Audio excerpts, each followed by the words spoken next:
Hey guys, welcome back to another video, and in this quick video I will show you how you can send money from your Viber Pay wallet to a bank account, that being your bank account or anyone else's bank account.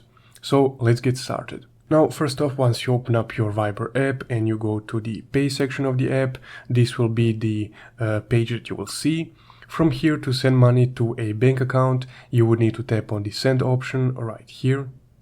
Then you would need to select a bank transfer, so you can send money directly to your bank account or anyone else's bank account. Now, once you're here, you will be able to see any bank accounts that you previously sent money to. But if you're opening this for the first time, this will be blank and you would need to input a bank account that you would like to send money to. So let's recreate that. Now I'll just tap Add New Recipient. And this will be the screen that you will see if you're just first time sending money to a bank account. Now right here you will need to input firstly the bank account number or the IBAN, then the first name of the person that you're sending money to, and the last name of the person that you're sending money to. So once you fill all this data in, you just need to tap Add Recipient right here.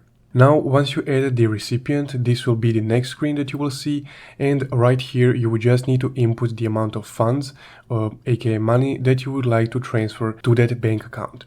So let's say €5 for example. And here, as you can see, the transfer is completely free and the funds will arrive in about 1 business day. Now you can also add a note right here to reference this transaction. But essentially, once you input the funds, all you would need to do is just tap on Confirm and Continue, and the funds will be transferred to a selected bank account. So essentially, that's guys how you can transfer money from Viber Pay to a bank account. If you found this video helpful, don't forget to leave a like and subscribe. Thank you for watching.